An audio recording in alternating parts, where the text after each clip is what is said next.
अस्सलामुअलैकुम फ्रेंड्स, आज के सी प्लस प्लस के लेक्चर नंबर 12 के अंदर हम इफ स्टेटमेंट के बारे में पढ़ेंगे। लास्ट वीडियो में हमने प्री प्रोसेसर डायरेक्टिव देखे थे कि प्री प्रोसेसर डायरेक्टिव क्या होते हैं। उसके अंदर हमने हैश इंक्लूड और हैश डिफाइन पढ़ा था। फिर हैश इंक्लूड को देखा था कि हम हैश इंक्लूड को कैसे इस्तेमाल कर सकते हैं, उसका सिंटेक्स देखा था। उसके बाद हैश डिफाइन को देखा था कि हैश डिफाइन के जरिए मैक्रोस कैसे बना सकते हैं, उसको दूसरी जगहों पर कैसे इस्तेमाल कर सकते हैं, उसको डीबगिंग के लिए कैसे इस्तेमाल कर सकते हैं। और आज हम इफ स्टेटमेंट पढ़ेंगे। So let's start.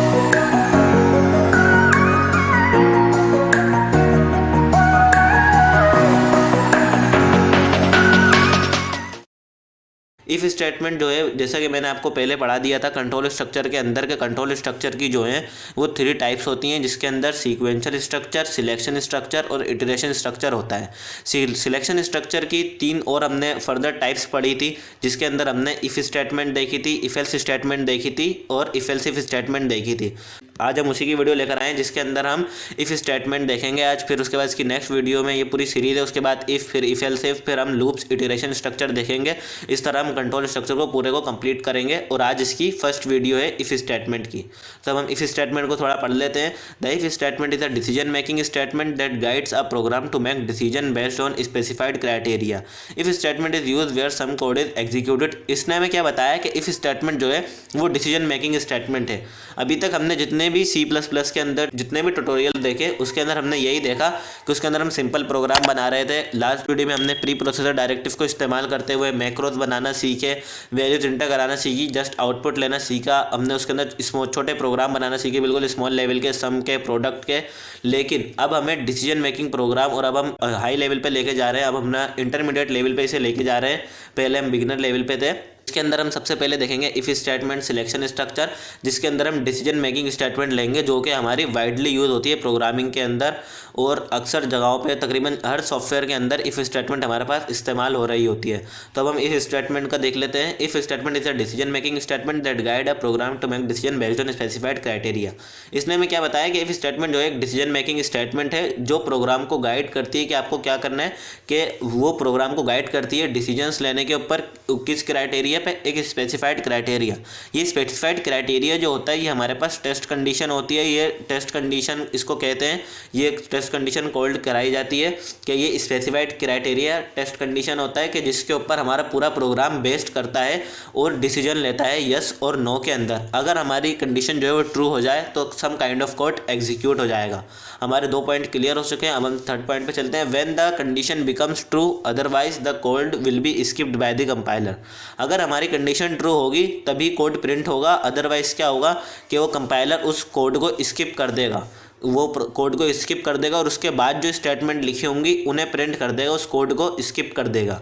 यानी कि हमने क्या पढ़ा इसके अंदर कि एक डिसीजन मेकिंग स्टेटमेंट है, और अगर हमारा डिसीजन ट्रू हो जाते हैं तो ये क्या करता है, सम कोड एग्जीक्यूट कर देता है। और अगर कंडीशन फॉल्स हो जाती है तो वो क्या करता है, सारे कोड को स्किप कर देता है कंपाइलर, और अगर उसके बाद कोई लाइन्स लिखी हुई होती हैं उन्हें प्रिंट कर देता है। इसका सिंटैक्स यही होता है कि इफ़ के साथ हम टेस्ट कंडीशन लिखते हैं। टेस्ट कंडीशन हमारी जो होती है वो रिलेशनल एक्सप्रेशन होती है।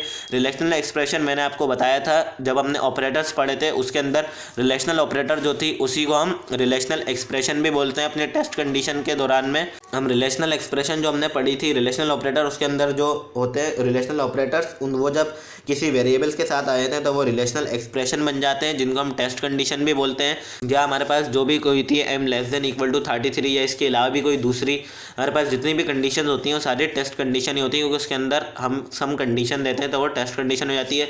उसके बाद हम अपने रेड ब्रेसेस लगा के इफ़ स्टेटमेंट की ब्लॉक ऑफ स्टेटमेंट लिखते हैं कि उसके अंदर अगर हमारी कंडीशन ट्रू हो जाए तो हमें कौन कौन से स्टेटमेंट जो है वो प्रिंट करानी है, वो हम ब्लॉक ऑफ स्टेटमेंट कहलाती हैं वो। अब हम अपने ID dev C plus plus में चलते हैं और देखते हैं कि हमने जितनी भी सारी बातें पढ़ी हैं सबका प्रैक्टिकल करके देखते हैं। तो इधर हम सबसे पहले लिखेंगे हैश इंक्लूड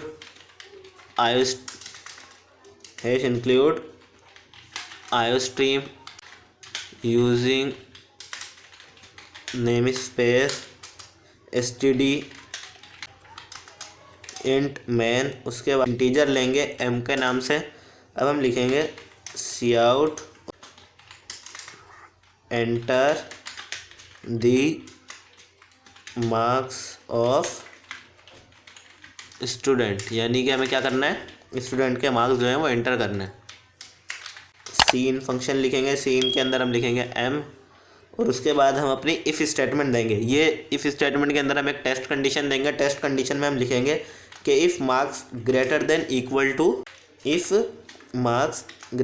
इक्वल टू 33, तो क्या हो जाए, प्रिंट नहीं सॉरी सी आउट लिखेंगे हम, सी आउट लिखेंगे हम, सी आउट यू हैव पास्ड हमारे पास प्रिंट हो जाए अगर हमारी कंडीशन ट्रू हो जाए। और कंडीशन के ट्रू होने की जो बेस है वो क्या होगी कि मार्क्स जो हैं वो ग्रेटर देन हो 33 से।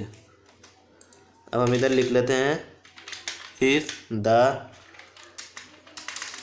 The marks greater then 33 print you passed. Print क्या हो जाए हमारे पास, यू हैव पास्ड, जो हमने इसके अंदर लिखा है सी आउट के स्टेटमेंट में कि यू हैव पास्ड। तो ये और ये यू हैव पास्ड क्या है हमारा, ये you have passed block of statement है, क्योंकि इसने क्या करा, ये ब्लॉक ऑफ स्टेटमेंट है किसका, इफ़ का। क्यों, क्योंकि हम जितने भी स्टेटमेंट ये जो हमारे पैरेंथेसिस है, या इनको पैरेंथेसिस नहीं बोलते, ये जो राइट ब्रेसेस है हमारी, इसके अंदर जितनी भी स्टेटमेंट है ये सारी क्या है हमारी, जैसे अभी हमने एक सिंगल स्टेटमेंट लिखी है, अगर हम इसके साथ एक और स्टेटमेंट भी लिख दें, इसे हम कॉपी करके और यहाँ इसको लिख दें और इधर हम लिख दें यू हैव पास्ड को कट करके कॉन्ग्रेचुलेशंस, तो ये भी क्या है हमारी एक ब्लॉक ऑफ स्टेटमेंट है। इसको हम नाम दे देते हैं, इसको हम नाम देते हैं प्रोग्राम को इफ़ स्टेटमेंट का। इसको सेव करते हैं। अब हम हमारा इसने क्या हमसे मांगा, inter the marks of student, इसने हमें स्टूडेंट के मार्क्स मांगे। हमने मार्क्स जैसे सपोज 56 एंटर करें, तो इसने हमें क्या एंटर कर दिया, यू हैव पास्ड कॉन्ग्रेचुलेशंस। लेकिन इसने क्या करा, एक ही लाइन में दोनों प्रिंट कर दिए। तो अगर हम यहाँ पे हम \n दे देते हैं, तो अब क्या होगा हमारे पास, अगर कंडीशन ट्रू हो जाएगी तो ये दोनों न्यू लाइन के ऊपर प्रिंट होंगे। इस तरीके से ये दोनों न्यू लाइन पे प्रिंट हो जाएंगे। \n दे दिया हमने। अब इसे \n जो होता है वो हमारा एस्केप सीक्वेंस होता है। अब मैंने 45 एंटर करा, तो इसने क्या करा, यू हैव पास्ड और कॉन्ग्रेचुलेशन इसने न्यू लाइन पे प्रिंट कर दिया। क्यों, क्योंकि हमने इसे एक एस्केप सीक्वेंस दिया था।